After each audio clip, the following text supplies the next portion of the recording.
Olá, estudante! Bem-vindo a mais um vídeo de Biologia do PUC Ensina. Nele, eu, Keren, falarei sobre heredograma, muito comum na matéria de genética. Mas o que é isso? Heredograma, também chamado de árvore genealógica ou genealogia, é a representação gráfica de uma característica em indivíduos relacionados por parentesco. Logo, essa representação tem como função a análise do comportamento daquele gene na família observada. Com o heredograma, identificamos o grau de parentesco entre os membros daquela família e se o gene observado é dominante ou recessivo, além de sabermos se aquela anomalia está relacionada ao cromossomo sexual. Então, um heredograma possui vários ícones para representar todas essas informações. Essa figura mostra a legenda de uma árvore genealógica, onde o círculo representa uma mulher ou fêmea e o quadrado se refere a um homem ou macho. Enquanto isso, o losango diz que o sexo do indivíduo não foi identificado e o triângulo indica uma criança. Quando eles estão pintados de preto, significa que aquela pessoa possui a anomalia que está sendo estudada.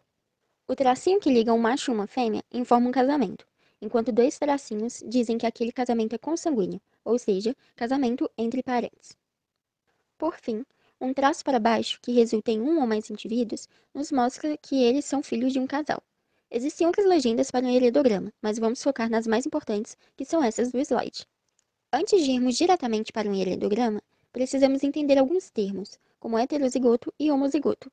Falar que um indivíduo é heterozigoto significa dizer que ele possui dois alelos diferentes para aquela característica, enquanto o homozigoto diz que os alelos são iguais. Além da importância de saber se o indivíduo possui alelos hetero ou homozigotos em um heredograma, também devemos lembrar que em um gene recessivo, aquela característica só será manifestada quando a pessoa tiver alelos iguais. E no gene dominante, isso acontece quando a pessoa tem alelos iguais dominantes ou diferentes com um dominante, como por exemplo, azão-azinho. Agora vamos analisar um heredograma. Aqui, vemos que cada linha é identificada por um número romano. Isso indica as gerações da família.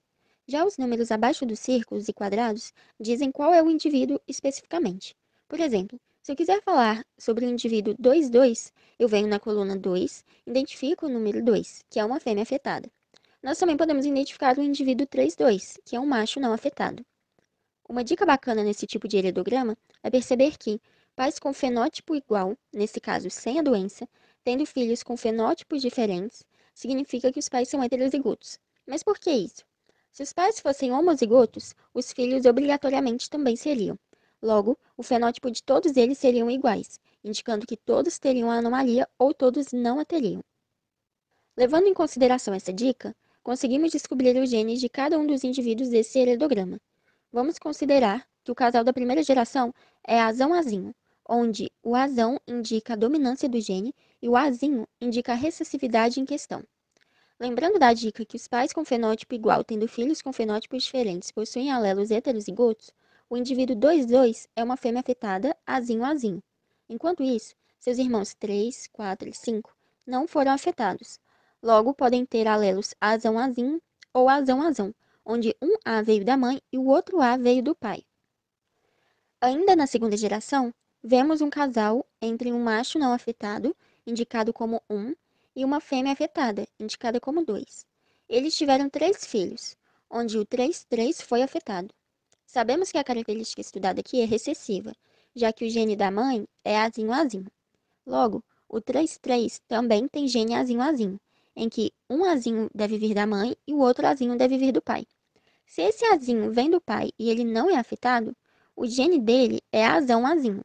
Então concluímos que a filha 31 tem alelos azão-azinho e o filho 32 tem alelos azão-azinho, pois o azão vem do pai e o azinho vem da mãe.